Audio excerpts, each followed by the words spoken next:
Coming up, we're talking about an expanded outlaw schedule for Rico Abreu, USAC Midgets indoors in Quoin, and some sprint car news, odds, and ends. Let's go.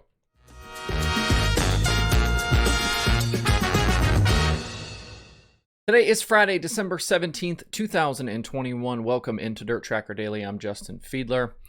It was just last week during the PRI show in Indy that we talked about Rico Abreu and Ricky Warner walking around the building together, with the news being that they were pairing up for 2022.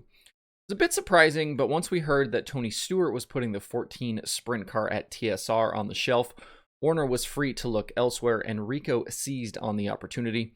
It's not difficult to see why. Warner is one of the best to ever do it, and he's got 10 Outlaw Championships and 10 Knoxville Nationals titles to prove that fact. He was going to be a hot commodity in the industry either way. And as for Rico, he's been a fixture in open wheel racing for a long time between midgets and winged competition, and has won on some of the biggest stages, including the Chili Bowl and Outlaw events like the Gold Cup and Ironman 55. But we haven't seen Rico tackle a series like the Outlaws or All-Stars full-time just yet in his career. But this move to get Ricky indicates that that might be changing.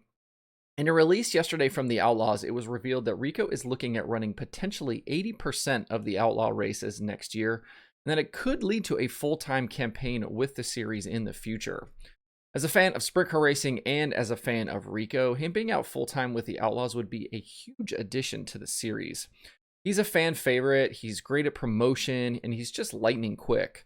But count me as a tad skeptical on whether this will actually lead to a full-time Outlaw run for Rico. This is something that has been rumored multiple times before and never came to fruition, and Rico has said publicly in the past that running with the series full-time wasn't something that he wanted to do. Hopefully, though, he's changed his mind and this is actually moving in that direction, because I think it could be good for all involved. Looking at some numbers, there is plenty of room for improvement with Rico and that 24 team, and Warner's knowledge here should help out. Over his past 112 Outlaw starts, Rico does have 3 wins, but only 19 top 5s and 51 top 10s. He'll need to minimize those B-main appearances, of which there are 33, and improve the average finish of about 12th to be a serious contender nightly with the Outlaws. A 60-plus race schedule with the series will be a significant jump for Rico as well, as the most races he's run with the Outlaws in recent years was 36 in 2018, so definitely a big step up here. But in doing that many extra races, he'll definitely have plenty of opportunities to learn and improve. I don't know about you, but I'm really excited to see this get going next season, and hopefully performance improvements, Ricky Warner, and all of this leads to a full-time Outlaw run, maybe in 2023 or beyond. Speaking of the World of Outlaws Sprint Car Series, they made a few changes to their 2022 schedule yesterday. The Gettysburg Clash at Lincoln Speedway has been pushed back one day from May 10th to Wednesday, May 11th. Also, a race at Lakeside Speedway in Kansas has been added on Saturday, October 15th. And as of right now, that is the final race before the new 4-day World Finals takes place in early November. It sounds like that October weekend will ultimately end up being not 1 but 2 races, as the series is looking at filling that Friday, October 14th date as well. They'll end up with Friday and Saturday that weekend. To see the full 2022 World of Outlaws schedule, hit up worldofoutlaws.com. USAC National Midget season is already complete, and Buddy Kofoid was crowned the 2021 series champion, but there is one more race to contest before the year closes out. Tomorrow at the Southern Illinois Center in Quoin, the Jason Lefler Memorial is on tap, which is a special non-points event. The indoor show will pay $8,000 to the winner, and officials are expecting the car count to be somewhere near 40 for the race. On the entry list are names like Cannon McIntosh, Mitchell Moles, NASCAR drivers Chase Briscoe and Christopher Bell, Corey Eliason, Zach Dahm, and Jake Newman. This will be the 8th running of this event, but the first time it will be indoors. The previous 7 races have taken place at Wayne County in Illinois. Past winners include Dom, Darren Pittman, Brian Clausen, Brady Bacon, Tyler Thomas, Tyler Courtney, and Tanner Thorson. Both Bell and McIntosh have previous wins inside the building in other midget races. Action gets underway tomorrow with hot laps at 3 p.m. Central Time and opening ceremonies at 5. If you can't get there, you can watch all of the racing live on Flow. Some sprint car news from yesterday. California driver Justin Cox is returning to his family's 31C machine for next year after 2 seasons with C&M Motorsports. Longtime sponsor Burco is stepping up and becoming part owner of the team.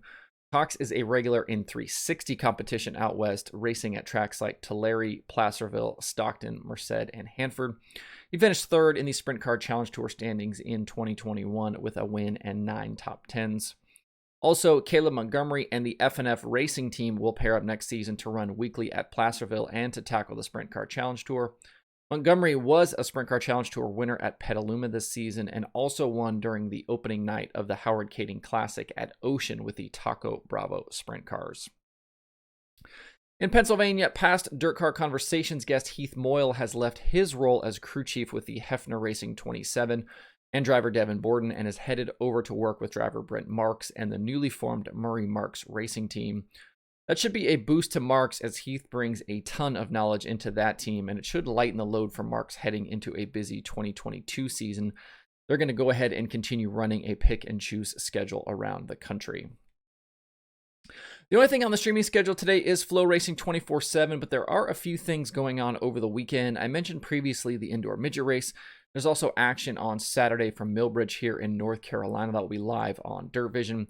There's also indoor kart racing on both Saturday and Sunday live on Flow. To see the full daily streaming schedule through the weekend with links to watch, visit dirttracker.com/watch tonight. A quick housekeeping note before I close out for the week. I posted this also on my Twitter and Facebook accounts. I'm looking for a photographer to work with during the upcoming Chili Bowl in January. Somebody who can provide really badass photos daily from the event. If you're interested or know someone who might be, DM me on Twitter or Instagram or drop me an email at info@dirttracker.com. Trying to gather up who's going to be there, who's available, and we'll make a decision here in the next couple of weeks. That's it for the show today. Hope you have a good Friday and a good weekend. If you have thoughts about the topics on today's show, please leave them in the comments below or tweet at me. Thanks everybody for tuning in this week. We'll be back on Monday for more Dirt Tracker Daily.